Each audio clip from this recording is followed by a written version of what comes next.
Welcome to Stuff You Missed in History Class, a production of iHeartRadio.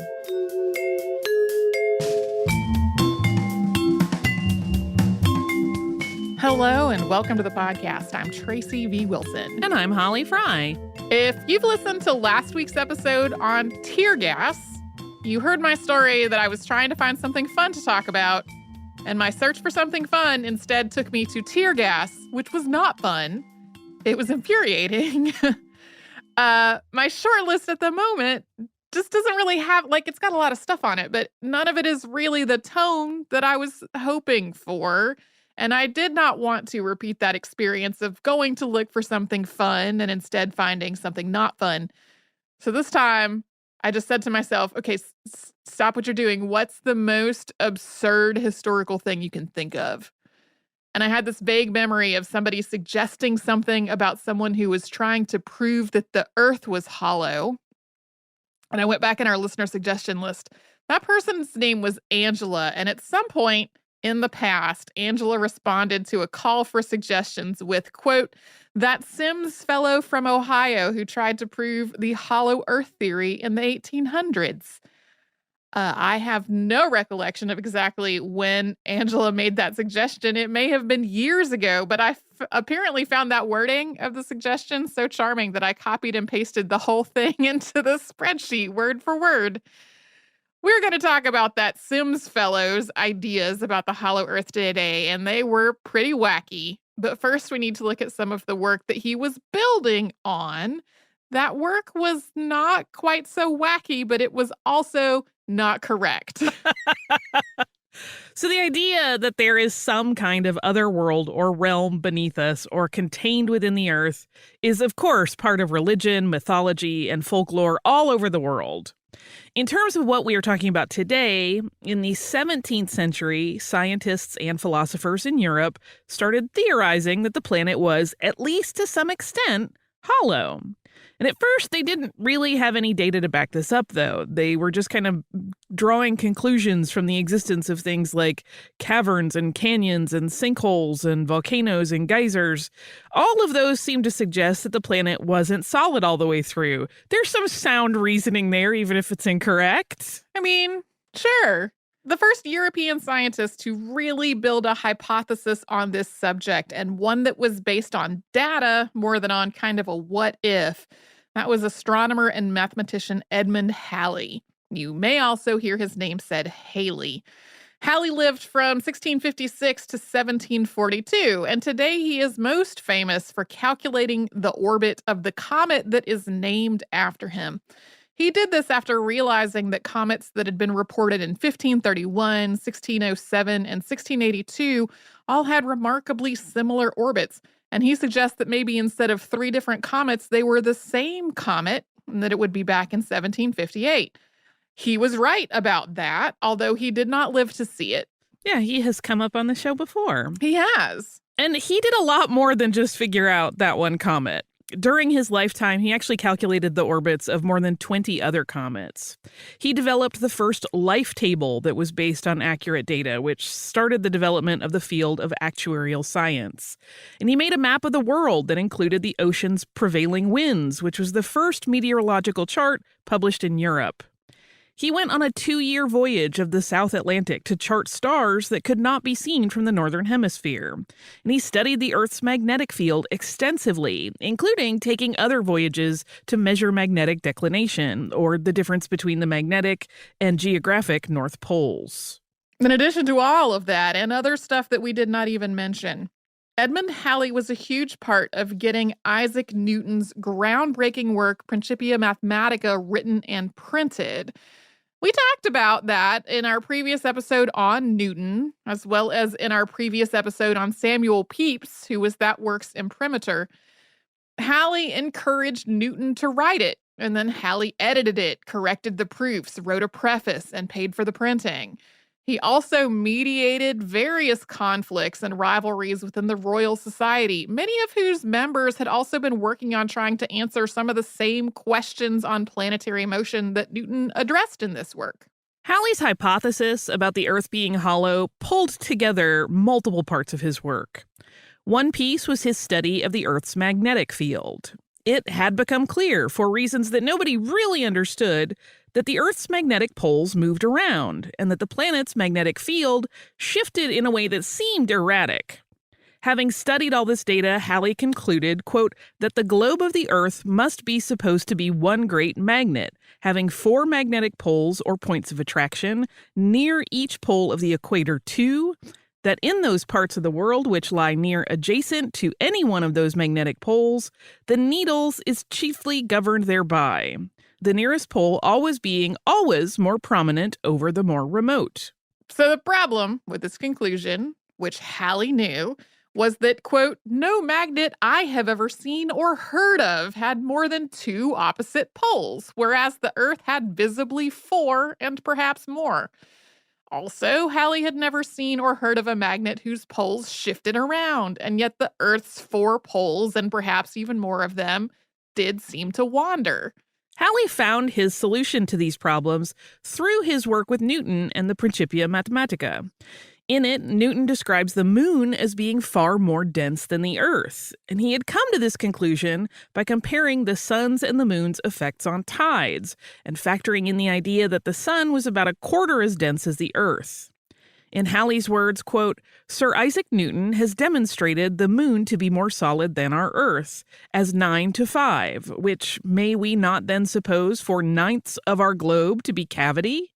So Newton's calculations here were just not correct. This specific error has been described as possibly the most glaring one in the entire Principia Mathematica.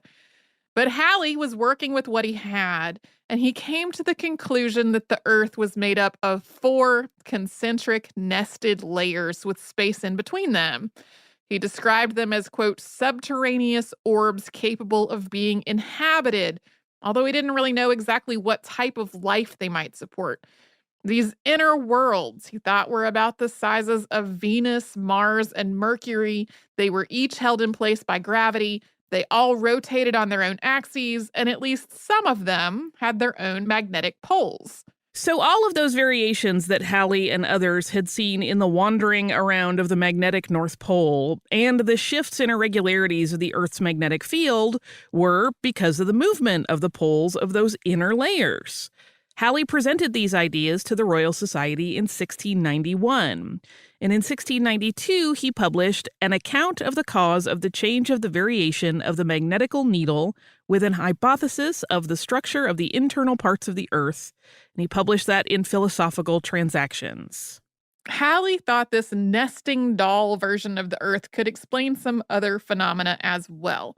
For example, for these inner worlds to be habitable as he thought they would need to have light. That was something he thought might come from some kind of luminous material within. If some of that luminous material escaped through cracks in the Earth's outer shell, that could explain the aurora borealis. He also noted the rings of Saturn, which were at the time believed to be solid and separated by gaps. He noted that as an example of a similar concentric system that people already knew about. And Halley seems to have understood that this whole idea was a little bit fanciful, and in one writing he noted that readers should, quote, lay no more stress upon this conceit than it will bear. But he also seemed to be really rather fond of this hypothesis. In his last official portrait, painted by Michael Dahl in 1736, Halley is holding a reproduction of the nested Earth diagram that had been printed in Philosophical Transactions in 1692. So while Halley's ideas about the structure of the Earth weren't correct, they were based on data. John Cleves Symmes, on the other hand, had his own ideas, and they came from nobody is quite sure where. We'll have more on that after a sponsor break.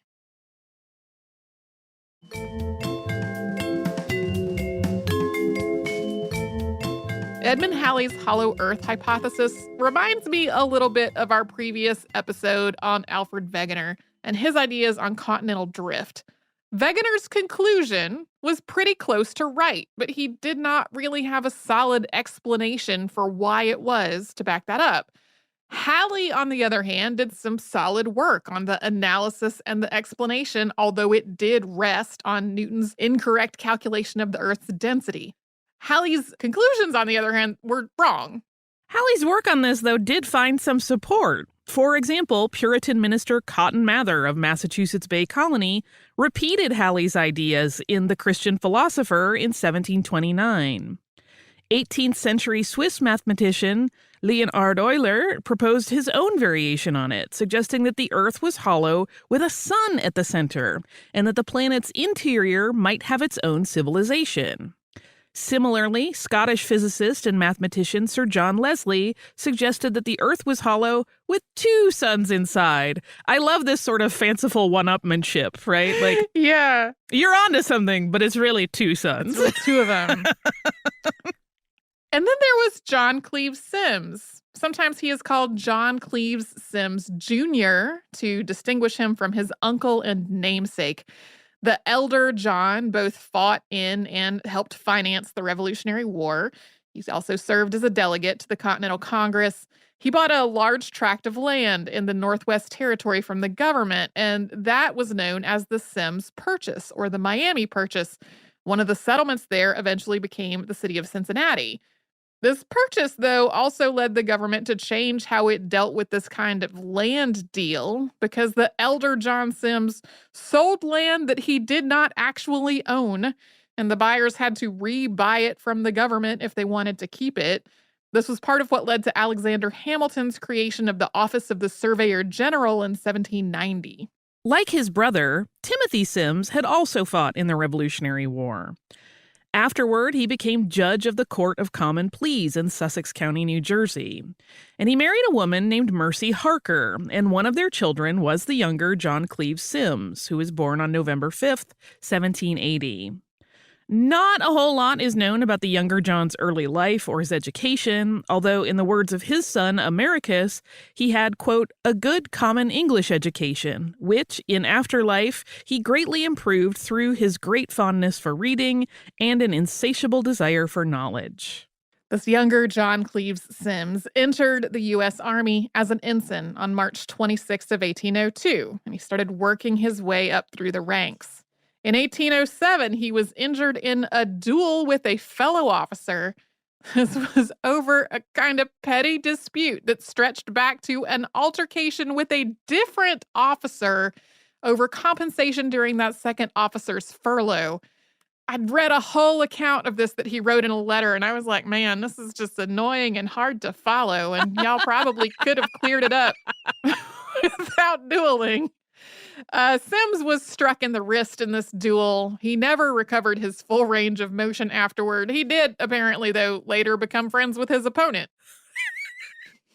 Talking it out would never work. In 1808, Symmes married Mrs. Mary Ann Pelletier Lockwood, who was the widow of another fellow officer, Captain Benjamin Lockwood. Mary Ann already had 6 children, and she and John had 4 more together. By 1812, Symmes had been promoted to captain. He served in the War of 1812 before being given an honorable discharge in 1815. From there, he and his family moved to St. Louis, where he worked as a trader, both with the military outposts along the Mississippi River and with the indigenous people of the area. We really don't have a lot of detail about exactly what he traded or what his relationships were like with all the people involved. Like, that entire topic can be very fraught, and I just don't have any information. Then, in a letter to a stepson that was written in 1817, Symmes mentioned that because of the curious formation of Saturn and its rings, he thought that all planets and globes were hollow. He did not explain in this letter how exactly he came to that conclusion based on that information. Did not say what it was about the rings of Saturn that led to his conclusion that the Earth was hollow, to be specific. But in 1818, Symmes published an announcement on this subject. It began, quote, light gives light to light discover ad infinitum. St. Louis, Missouri Territory, North America, April 10th, AD 1818. And then in all capital letters, to all the world, exclamation point.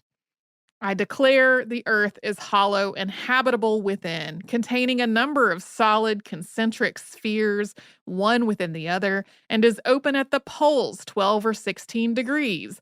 I pledge my life in support of this truth and am ready to explore the hollow if the world will support and aid me in the undertaking. John Cleves Symmes of Ohio, late captain of infantry. This makes me wonder what sort of grand announcement I would put under all caps to all the world. And then came the notation NB, or Notabene, which means take note.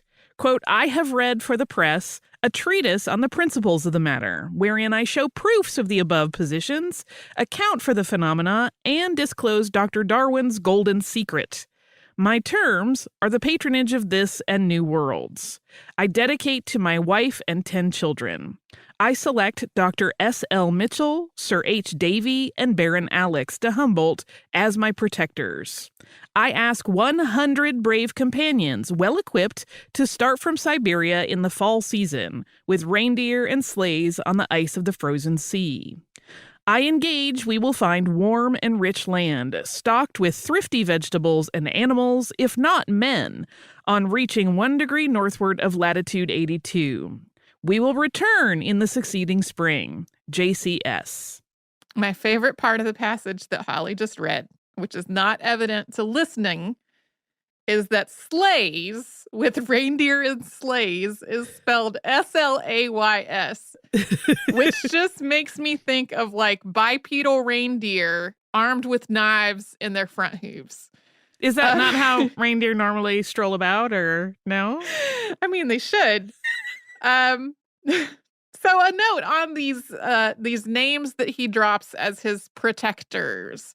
These were Dr. Samuel Latham Mitchell, Sir Humphrey Davy, and Alexander von Humboldt. All three of these were Symmes' contemporaries, and for just a glimpse of each of their work. Mitchell was a doctor and a naturalist who conducted geological surveys and founded the New York Academy of Sciences. Davy was a chemist who discovered several elements and invented a miner's safety lamp. There are actually some references to that lamp in Symmes' other work. Von Humboldt was a naturalist and a polymath who undertook a scientific expedition to South America, and in the years after the events that we're talking about here, published Cosmos, a sketch of a physical description of the universe. We should also note that the idea that the Earth was open somehow at the poles was not new, just the opposite. In terms of European thought, it goes back at least to the 16th century. Gerardus Mercator, for example, promoted the idea that the Earth's waters entered the globe through the North Pole and then passed through the center and were expelled from the South Pole. He wrote about this in 1569, the same year that he made the map projection that really distorts the sizes of things the farther you get from the equator, but that also pretty much became the standard map for both classrooms and navigation. It is not clear if Mercator's writing or this 16th century line of thought in general may have informed Symmes's ideas, though. Yeah, he just never really said where that idea came from. I also didn't realize that the Mercator projection of maps was quite that old. Symmes printed 500 copies of this announcement. And in some accounts, when he sent it out, it was accompanied by a certificate that proclaimed him to be sane. I feel like when you send out your announcement and you also have to get a sanity certificate, like maybe you should just recheck all your data. Yeah. In the words of his son Americus, he sent it, quote, to every learned institution and to every considerable town and village, as well as to numerous distinguished individuals throughout the United States, and sent several to the learned societies of Europe. Symmes also published a series of what he called memoirs in a Cincinnati newspaper that was called The Western Spy. These detailed all kinds of phenomena that he saw as proof of his ideas. These included visible circles around the poles of Mars, the rings of Saturn, the phases of Venus, the belts of Jupiter, and the way iron filings make circles under paper sometimes if you put a magnet under there. So again, in his son's words, Symmes's message was, quote, overwhelmed with ridicule as the production of a distempered imagination. It was for many years a fruitful source of jest with the newspapers. Sources of ridicule included 2 of the 3 protectors that he named. Humboldt and Davy each dismissed Symmes's hypothesis entirely. But Mitchell, who was described as being, in general, very generous with his time and energy with scientific and curious people, sent Symmes a letter saying that he deserved, quote, great credit for ingenuity and originality, while also stressing in that letter that Symmes's idea was a hypothesis and that hypotheses could be correct or incorrect. In his reply, Mitchell also included some other examples of hollow things from nature, and he helped Symmes out in the years that followed, making introductions and generally opening doors for him in his traveling and lecturing. So I've read this letter, and the tone of it came off to me as like the patient indulgence that someone might respond to a letter from a child. I can't really say whether he thought he was corresponding with a child. That announcement did mention that Symmes had been in the army, but I have this imagined scenario in my head where like he thought he was writing to an 8-year-old and then met a grown man. But that's probably just me making things up. We will talk about where things went after this whole announcement was distributed after a quick sponsor break.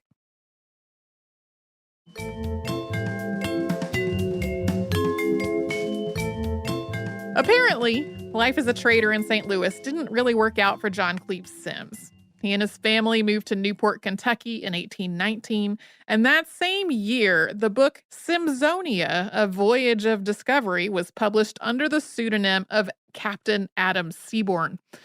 This is a fictional travelogue that details a voyage in which Seaborn meets a society of people living within a hollow earth.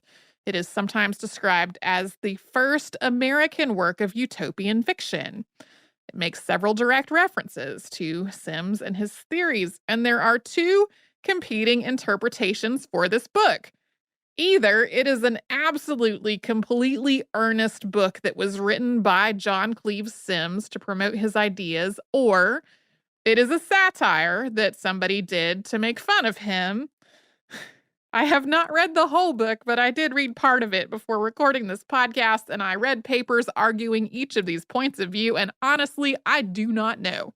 I am a cynical person, and there's part of me when this gets introduced that thinks he's just an epic flim-flam man. But that's, again, probably just me making things up.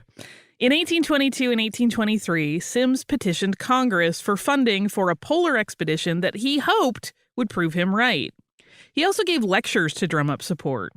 In Newark, Ohio, in 1823, he encountered an expedition headed by Major Stephen Long. Expedition geographer William Keating wrote down some very strong opinions about Symmes, calling him, quote, a man whose eccentric views on the nature of the globe have acquired for him, not only in America, but also in England, a temporary reputation. The partial insanity of this man is of a singular nature. It has caused him to pervert, to the support of an evidently absurd doctrine, all the facts which, by close study, he has been enabled to collect from a vast number of authorities.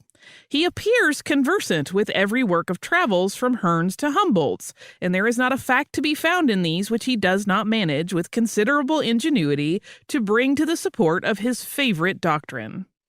On the other hand, Symmes apparently got along quite well with Major Long. The two of them became friends, and that just seemed to be a pattern with him. People either found Symmes' ideas to be totally ridiculous and questioned whether he was in his right mind, or they found him just so affable and earnest that they became friends and even supporters of his ideas. In 1824, the Symmes family moved again, this time to Hamilton, Ohio, to a farm that he had inherited from his uncle. That same year, Symmes went on tour with his stepson Anthony Lockwood and supporter Jeremiah N. Reynolds. Symmes and Reynolds parted ways pretty quickly, though. Essentially, Reynolds thought he might have better success getting an expedition together on his own, and he was more interested in going to the South Pole than the North Pole. Symmes got approval to join a Russian polar expedition in 1825. He could not afford to go. Yeah, he was making like a little money through donations and things on these tours, and it was barely enough to cover expenses and not enough for anything else. A book detailing Symmes' theories came out in 1826. It is entitled Symmes' Theory of Concentric Spheres, demonstrating that the Earth is hollow, habitable within, and widely open about the poles by a citizen of the United States. This book was really written by another of Symmes' supporters, James McBride, who hoped that the proceeds from the book might fund an expedition.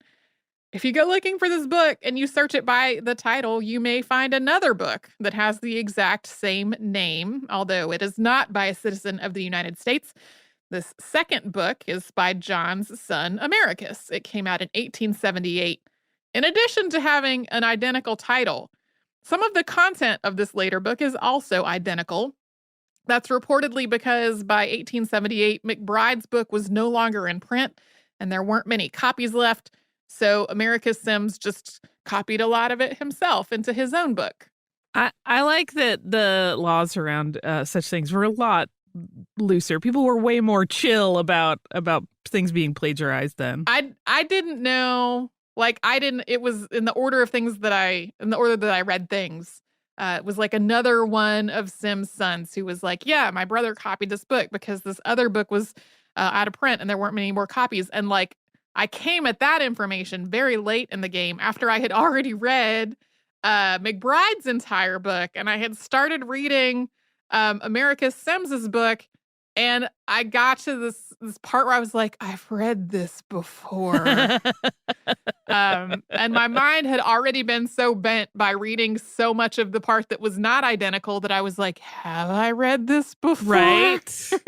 In the words of McBride's book, quote, according to Symmes's theory, the Earth, as well as all the celestial orbicular bodies existing in the universe, visible and invisible, which partake in any degree of a planetary nature, from the greatest to the smallest, from the sun down to the most minute blazing meteor or falling star, are all constituted in a greater or less degree of a collection of spheres, more or less solid, concentric with each other, and more or less open at their poles, each sphere being separated from its adjoining compeers by space replete with aerial fluids. So yeah, not only was the Earth this kind of nesting doll with open poles, so was everything else that was roughly shaped like a planet. This book went on to say, quote, the planet which has been designated the Earth is composed of at least 5 hollow concentric spheres with spaces between each, an atmosphere surrounding each, and habitable as well on the concave as the convex surface. Each of these spheres are widely open at their poles. The north polar opening of the sphere we inhabit is believed to be about 4,000 miles in diameter, and the southern above 6,000. In addition to the spaces between the nested spheres, Symmes also thought that, quote, each sphere has an intermediate cavity or mid-plane space of considerable extent, situated between the convex and concave surfaces of the sphere, filled with a very light and elastic fluid, rarefied in proportion to the gravity or condensing power of the exposed surfaces of the respective spheres. And also various other less cavities or spaces between the larger or principal one and the outer and inner surfaces of the spheres, each filled with a similar fluid or gas, most probably partaking much of the nature of hydrogen. So unlike in Edmund Halley's model, which is mentioned repeatedly in McBride's book, so that's clearly something that Symmes did know about, Symmes thought that these inner layers of the planet were illuminated not by luminous material, but by the same sun as the exterior. He described the edges of these circular openings at the poles as verges, and he wrote that they were angled in such a way that the sun's reflections off of polar ice could reach very deep down into the interior. And he outlined where on the globe these verges were. In places, they overlapped parts of the world that had been mapped or were inhabited, apparently without anyone noticing that they were really inside an opening into the planet. Symmes also suggested these interior nested worlds had their own weather systems, brought on by water and wind being sucked in through one pole and expelled out the other. As we said earlier, it's really unclear exactly how Symmes came up with any of this. Like whether it was just his own imaginative flight of fancy or whether he had based it on some kind of specific information. The surviving summaries of what he was talking about are not really based on data or measurements, but they do use Symmes' ideas to try to explain a lot of other phenomena, or to use other phenomena to back up his ideas. So, for example, the Magellanic Clouds. As described in Americus Symmes's book, they are due to the, quote, great refractive power of the atmosphere about the polar openings, causing the opposite side of the verge to appear pictured in the sky. To be clear, the Magellanic Clouds are really galaxies that are visible in the southern hemisphere. He also used meteors and meteorites in this way. McBride's book explains Symmes' opinion on meteors as being sort of spontaneously accumulated in space as hollow spheres. It then talks about several specific recovered meteorites as proof. For example, one seen in Connecticut in 1807, which broke apart in 3 stages. Some of the recovered pieces were concave and some were convex, and Symmes concluded that the meteorite had originally been made up of 3 concentric spheres, like a miniature version of his model of the Earth. Symmes also pulled in all kinds of other phenomena that were not planetary bodies or objects from space as evidence of what he was talking about, like sunspots, which that is in space. Maybe sunspots are the sun's versions of the holes in the Earth's poles. Also, have you noticed that stalks of wheat and bird feathers and the large bones of animals are hollow? He thought maybe that backed up his ideas. Also, migratory fish and other animals that overwinter in the Arctic, maybe they were really overwintering in a temperate zone within the interior of the Earth.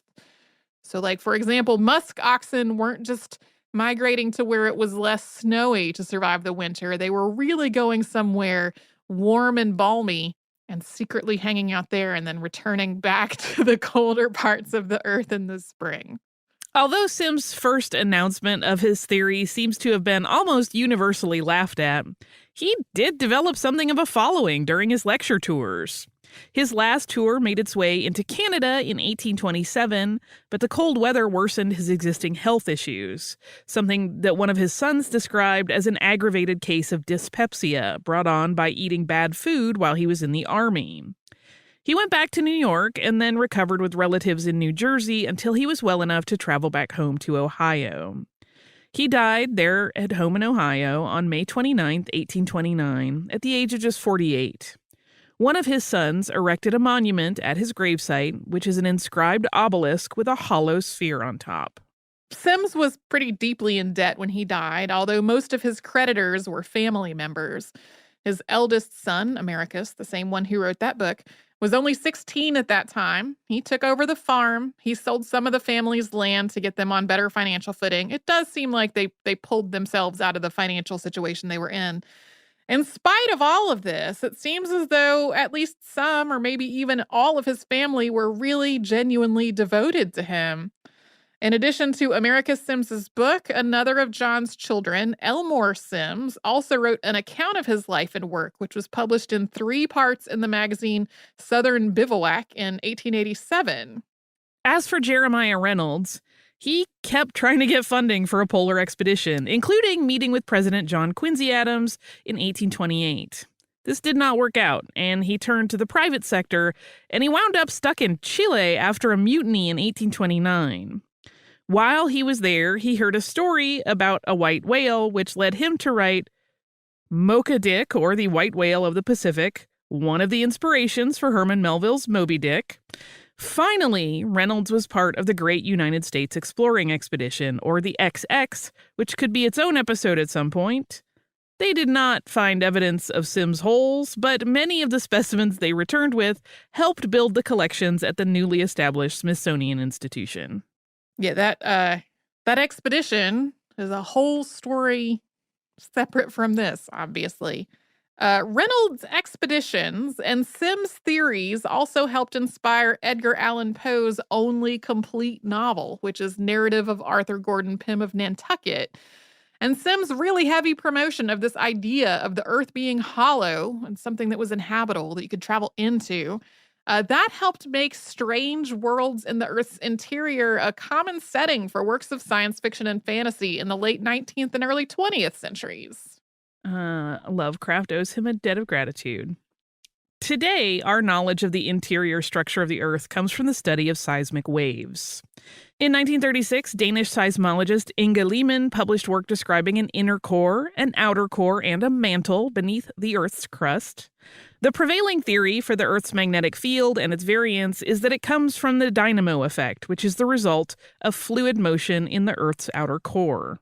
Yeah, Inga Lehmann also seems to have a really interesting work. I was thinking about whether to try to do an episode on her as well, but at a glance, I was not able to find quite enough information. So she'll be on like my future list to try to gather more info on over time. That sounds good to me. Yeah, that is John Cleves Symmes. His ideas were just kind of wacky. I mean, wonderfully imaginative. That's also true. I wanna celebrate the good at the moment. Yeah. Do you have good listener mail to celebrate? I do. This is from Lena, and I answered this email, but I also thought that other folks listening to the show might be interested as well. Lena wrote in to say, "Hi, Holly and Tracy. Thank you so much for your informative podcast. I've been listening for years, and this is my first time writing in. Thank you for introducing Tuman Bay a couple of months ago. I've been enjoying it as well. Listening to Tuman Bay and some of your shows that deal with the history of slavery got me thinking, how did the idea of slavery first come about? I understand that chattel slavery in the U.S. and other settler colonies was the most extreme and ugly manifestation of the practice, but I also know that slavery is thousands of years old. Without it being an accepted practice in the first place, the Atlantic slave trade couldn't have come about. I vaguely understand that slavery originated with the victors of war making prisoners of war work for them, but I wonder how it became a widespread accepted practice. It still seems like a huge moral jump from forcing prisoners of war to work to families casually owning, buying, and selling their household staff as property, and farmers owning the workers in their fields. Would you consider doing an episode about the history of how the concept of slavery came about and became widely accepted? How did humans decide it was okay to own other humans? Thank you again for all you do. Best wishes, Lena." So thank you so much, Lena, for this email. I did answer it. And the basic answer that I gave is like, I'm not sure if the question of where slavery originally came from is really answerable, since it's been present in some form for so many societies around the world, probably going back to before there was written record of anything to go back to. But there are two other podcasts that have looked at this whole question. It's way more than one episode worth of stuff. So the one that I mentioned when I wrote back to Lena was Slate's History of American Slavery podcast, which used to be available only for Slate Plus subscribers, but now is available to anybody. It is hosted by Jamel Bowie and Rebecca Onion, and it looks step by step at this evolution of slavery, specifically in the United States, and how it went from something that looked more like the way slavery has been practiced in lots of other parts of the world to something that became like the hereditary racial or race-based slavery that we have talked so much about on the show. The other one is a season of the podcast Seen on Radio, and that season is called Seeing White.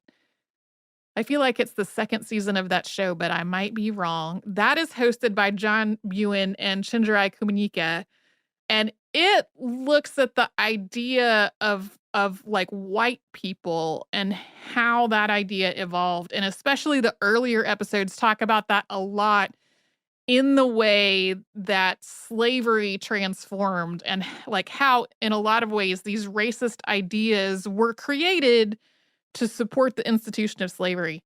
So both of those podcasts are excellent. I highly recommend them to everyone. They to me work really well together, along with also like the 1619 podcast also has some of the same information. But all of it is like different angles on the same stuff. And so all of that I think is absolutely worth a listen. So thank you so much for that question. Those other podcasts, again, are all great. They should all be available on any podcast platform that you like. If you would like to write to us about this or any other podcast, we're at historypodcast@iheartradio.com. And then we're all over social media at Missed in History, and that's where you'll find our Facebook and Twitter and Pinterest and Instagram. And you can subscribe to our show on the iHeartRadio app and Apple Podcasts and anywhere else you get your podcasts.